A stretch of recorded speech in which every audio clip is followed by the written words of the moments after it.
Okay, station, this is Houston. Are you ready for the event?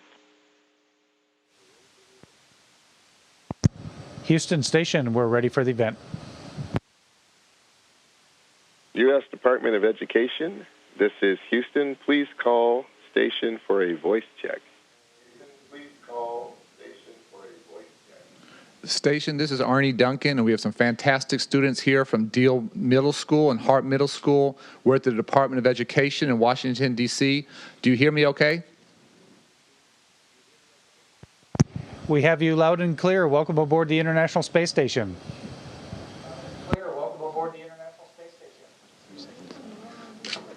Thanks so much, and welcome to the crew of the International Space Station, Commander Wheelock, Flight Engineer Walker, and Flight Engineer Kelly. Our students are ready and eager to hear from you. Thank you so much for taking the time to do this. And the first question will come from Sophia Clayman of Deal Middle School. And Sophia, you're up.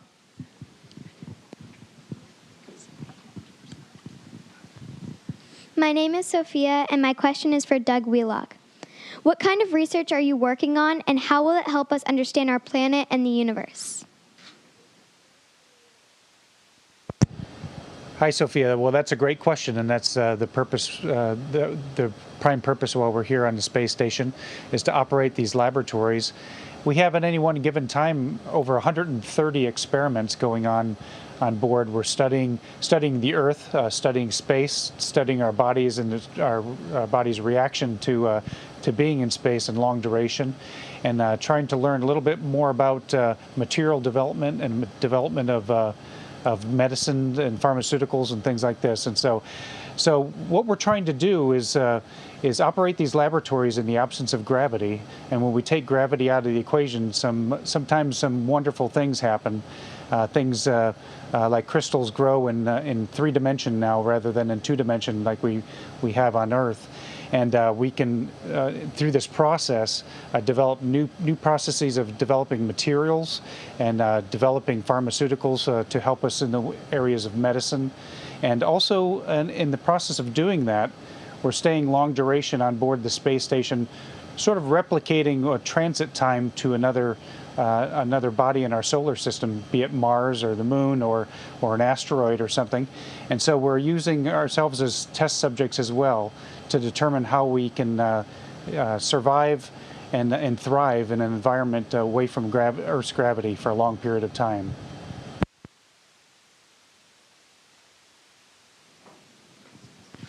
Thank you.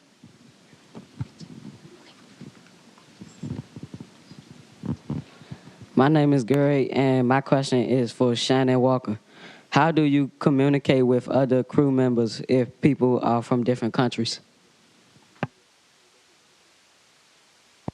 Gary, that's a good question. One thing we have to do is learn different languages. Another thing is we generally speak English aboard the space station. But I can assure you, when I was studying in Russia to be the co-pilot of the Soyuz, I had to learn the Russian language so I could communicate with the Russian control center in Russian. So basically, we learn lots of different languages.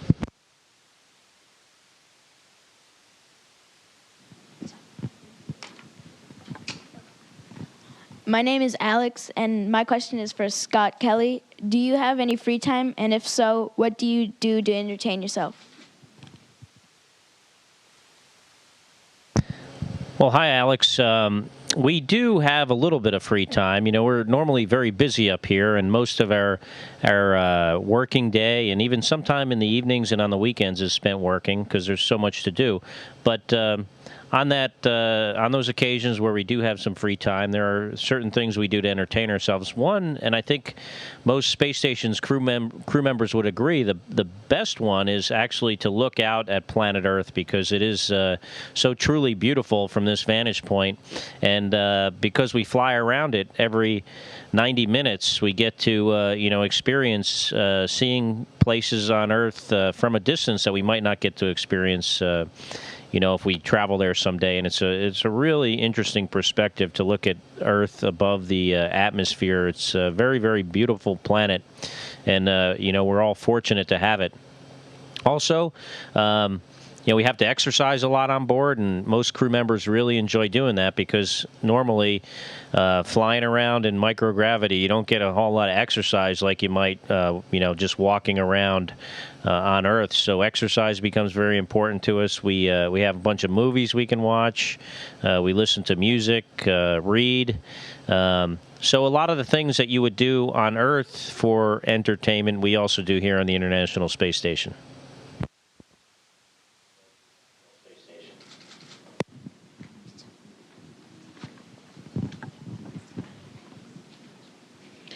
My name is Deontay, and my question is for Doug Wheelock. What is the International Space Station meant to accomplish? Hi, Deontay. Well, that's a very good question. And that's our primary purpose here is to operate this laboratory. We're a world-class laboratory, and we offer a unique environment up here. Inside of the station, we can offer an environment where we remove gravity from the equation in all these scientific studies and in the areas of research of pharmaceuticals, medical, biological experiments, and things like this. And also we have outside of the space station means to conduct experiments out in the vacuum of space as well. So we're gathering all this science for our scientists on the Earth and plan to return great scientific discoveries in the area of increased or more efficient processes, better materials, better pharmaceuticals to help our life on Earth be much, much better.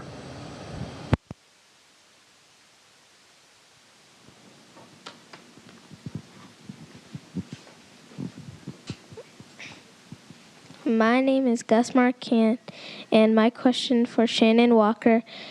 And my question is for Shannon Walker. How is food on Earth different from food in space? Yeah, Doug just said it was tastier. In some sense, that's true. The main difference between food on Earth and food in space is so much of what we have up here is dehydrated.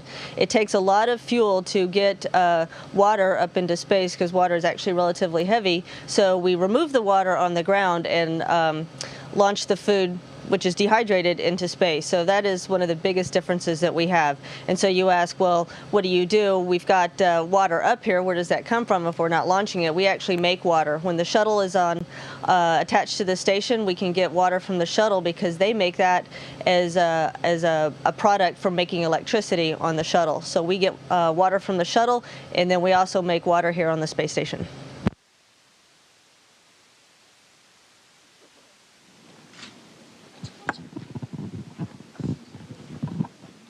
My name is Nicholas, and my question is for Scott Kelly.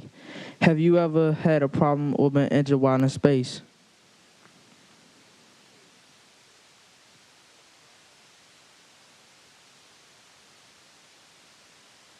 I think your question was, have we ever had any problems here in space, like potentially maybe a problem with a system or with one of the crew members medically. We do occasionally have problems with the systems. Just about an hour ago, we had a warning go off in the Russian segment of the system of the space station that said there was a low level of oxygen in the Russian what's called the FGB, or functional cargo block. It's one of the Russian modules, and it said the oxygen was very, very low, like maybe 10% of what it should normally be. And fortunately, that wasn't a real emergency. It was just a sensor. But we do have more serious things happen at times. Before I got here, we had a failure of a pump that's very important to cooling the outside of the space station, and so, we do occasionally have things go wrong, but we have ways to respond to those, and so far we've been pretty good at it.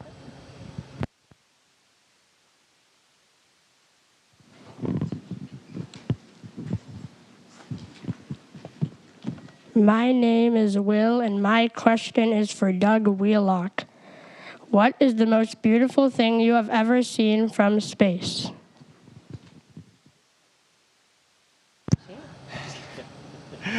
Well, that's a great question, and the most beautiful thing is my crewmate Shannon. Well, actually, I think probably everyone would agree. The most beautiful thing that we can see from the space station is our planet, and of course there are so many different things to see about our planet, both in daytime and nighttime. You know, when I first came up here, I thought, and I first got a chance to look at the Earth.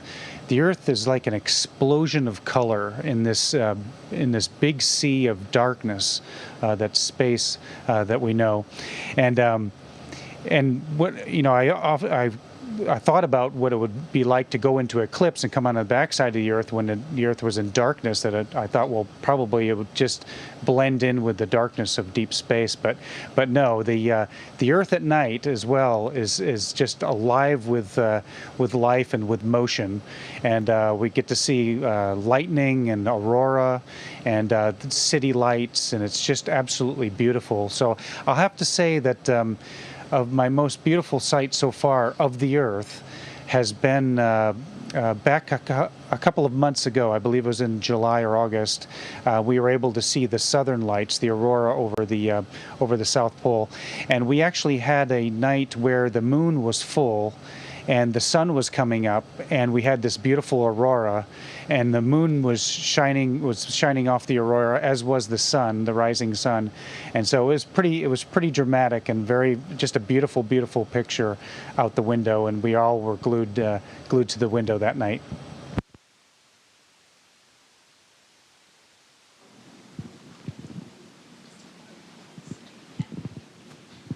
My name is Shaquana, and my question is for Shannon Walker.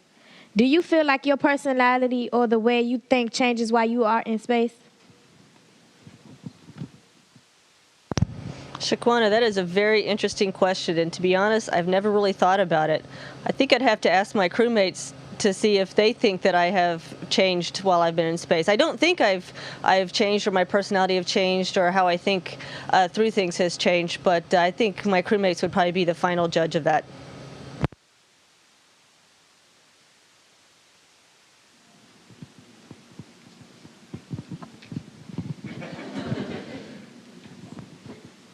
My name is Amilka Hudson, and my question is for Scott Kelly.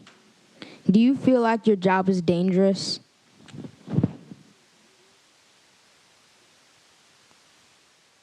Well, you know, flying in space is somewhat dangerous. You know, we're flying around the Earth at 17,500 miles an hour in a almost near vacuum, and to get here requires a incredible amount of energy to get going that fast, and to get home, we have to remove that energy out of the vehicle, whether it's a Soyuz or a space shuttle. So, it is risky and somewhat dangerous, but, the different government agencies, whether it's NASA or the other partners on the International Space Station, work really, really hard to make it as safe as we possibly can. So, it has risk, but normally doing great things have always involved risk. So, even though it's dangerous, I'm happy and proud to be a part of it.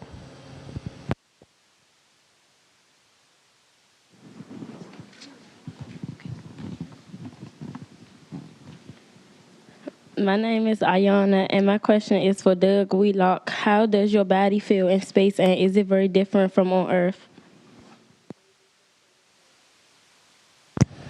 Hi, Ayana. Yes, it is very different than on Earth, and it actually feels a little strange when you first get here to space. Your body, of course, everything is floating, and so in the fluid in your inner ear sort of pulls and stops the rotation, and so it's so your sense of balance and up and down is a little bit confused. And so the first couple of days up here in space, it's a little confusing. It can be a little disorienting, especially when you're coming into a module. You see around us here, we've got experiments on the ceiling, on the floor, on the walls. It doesn't matter where because we have no gravity, so we can use all the available surface space here. And when you come into a module, it's say upside down or something like that, it would be a little bit misorienting at first. And so, but your body adapts, and very, very simple things are hard at first. Brushing your teeth, drinking water or some sort of drink out of a bag, eating food, sleeping. All these are very, very simple things that we don't think about on Earth, but you have to rethink those things and relearn how to do those things once you come to space. And now, after being here for so many days and so many weeks and months, it's hard to think back and remember life with gravity. But we're gonna see that big time at the end of this week when we return to the planet, Shannon and I, along with our crewmate Fyodor. It is a little bit different on the body. The body feels quite different when you get here to space, and we'll make the same, very similar adjustment when we get back to gravity. It's a great question.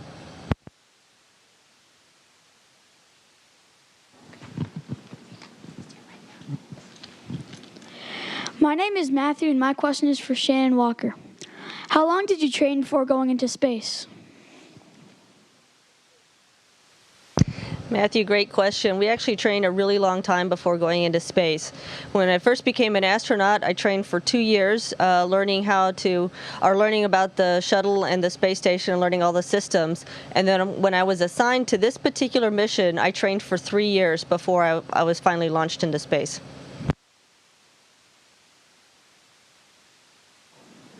Thank you. My name is Alyssa, and my question is for Scott Kelly. What inspired you to become an astronaut? Well, Alyssa, when I was a kid, it was definitely something I was interested in.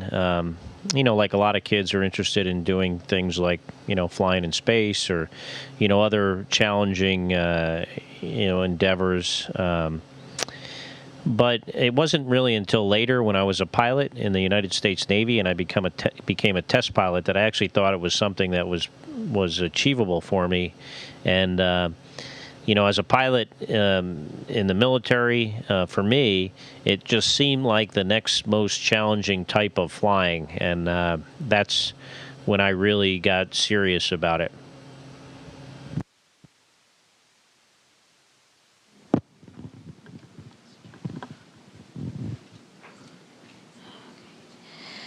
My name is Elizabeth, and my question is for Doug Wheelock.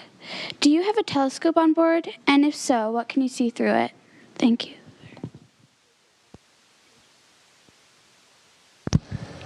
Hi, Elizabeth. Good question. We do not have a telescope on board, but we have very, very powerful camera lenses and some binoculars and things that we use.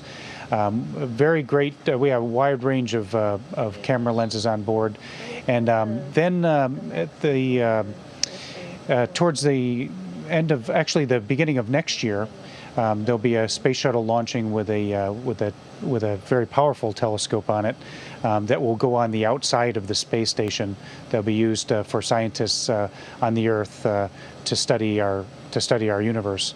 And but on board, we just have very, very powerful cameras that we can see very fine detail on the planet Earth.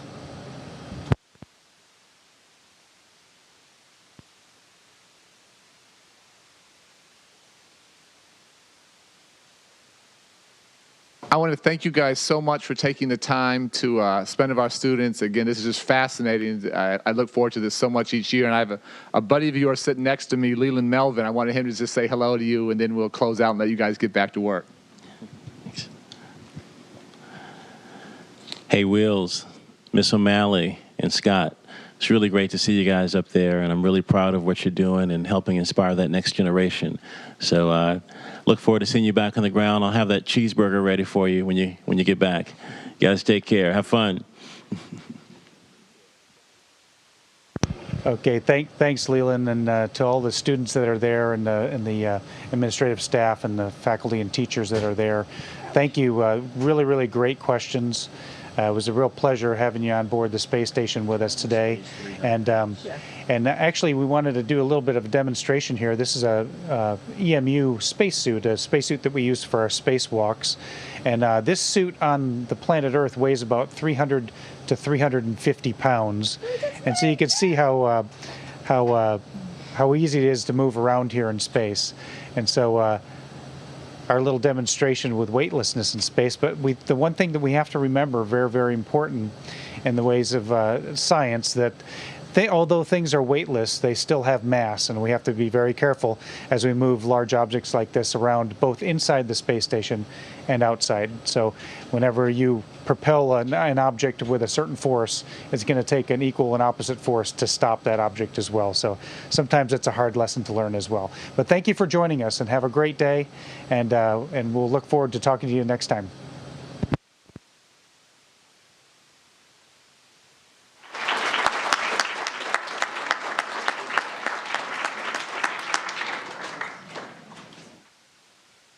Station, this is Houston ACR. That concludes the event. Thank you. Thank you to Secretary of Education Arne Duncan and to participants at the Department of Education in Washington, D.C. Station, please stand by while we reconfigure video and audio communications for Scott's event.